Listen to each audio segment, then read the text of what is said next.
it downfield. It is. Oh, it's caught. John Moran in the clutch. Oh, my word.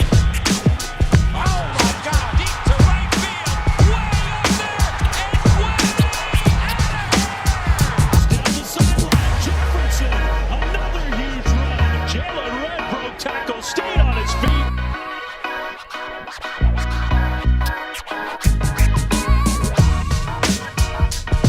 What's happening, everybody? Hope you're having a great one. The notorious Conor McGregor, former two-division champion of the world, has fallen once again. But this time may just be the defining moment in a turn for the worst in Conor McGregor's historic career.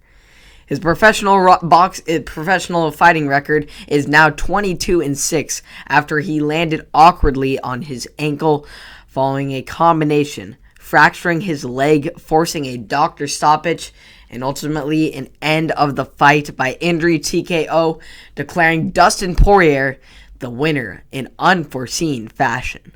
But as much as we can look at this and say it wasn't really a fight, Conor didn't have a chance to put his skills on display.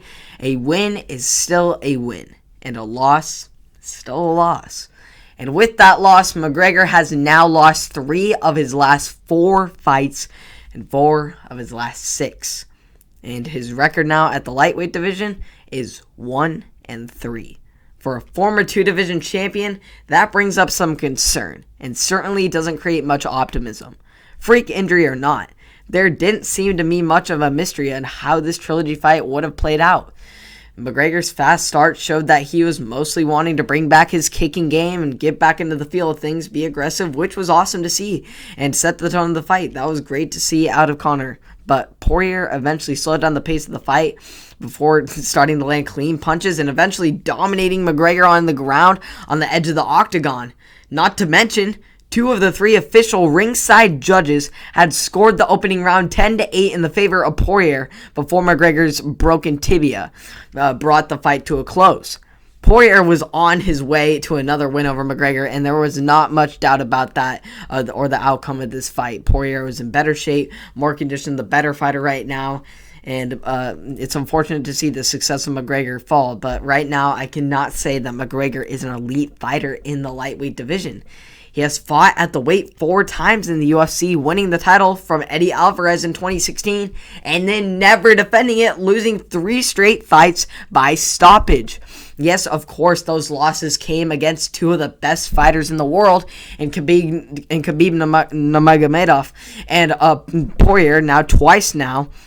But McGregor needs to wins to justify his place in this division or have any case for a title shot in the coming future. Instead of talking about title shots, McGregor needs to get back on the grind at the 150-pound division. More average fighters than Poirier. Get some more numbers in the W column in order to prove that you belong in the conversation as an elite lightweight. UFC President Dana White said that a 4th fight between these 2 would be considered after Conor's recovers from his injury, but I believe Conor should have to earn this card against Poirier. Poirier has been a great fighter. He showed his skills. He dominated in that first round. There's no question about what Poirier can do, and I believe he's going to take this lightweight belt in his upcoming fight that he has next, and easily, I think he's the number 1 guy in the lightweight class, and he definitely should be respected. But before Conor McGregor can have that fight with him, that caliber that Poirier has established, one that Conor used to be, Poirier is that man now, and Conor should have at least a few wins, and I think a trilogy fight against Nate Diaz would be a great one to build up and gets his and the public's confidence back in him. This will just create much more of a build-up for the rematch fight with Poirier, and it might just make it the most revenue-generated fight in UFC history. It might just do it. But I think the build-up for that fight has to be more immense and more.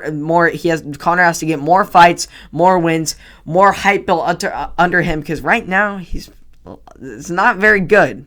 He's lost 3 of his last 4. It's not real good build-up, and he just fought Poirier for 2 times in a row. I think he's got to get some other fights before he fights Poirier once again to show who the true better fighter is. And I think it would help McGregor out, get back in the flow of things, and feel that winning spirit again, build up his confidence that is oh so great, and really have something to back it up with. And I think a Nate Diaz fight would be really hyped up and really great, create some revenue for the UFC in the meantime. But I think Conor should at least get 2 or 3 more fights before he fights Poirier again, potentially work his way up back to contend the lightweight title once again. But so we'll see how it turns out for Conor McGregor. But right now things are not looking good, and in my opinion, I don't know if Conor McGregor will ever reach the heights that he once did in this sport ever again. And yes, that him and Poirier are both 32, but Conor's looking like on the down slate. I mean, there's not much to be optimistic about. So hopefully Conor, I want to be optimistic here. I'm hoping he recovers well and gets back to this sport that he has dominated for many parts of his career. And I hope he makes a great recovery. I hope he bounces back and takes the title again. I really do.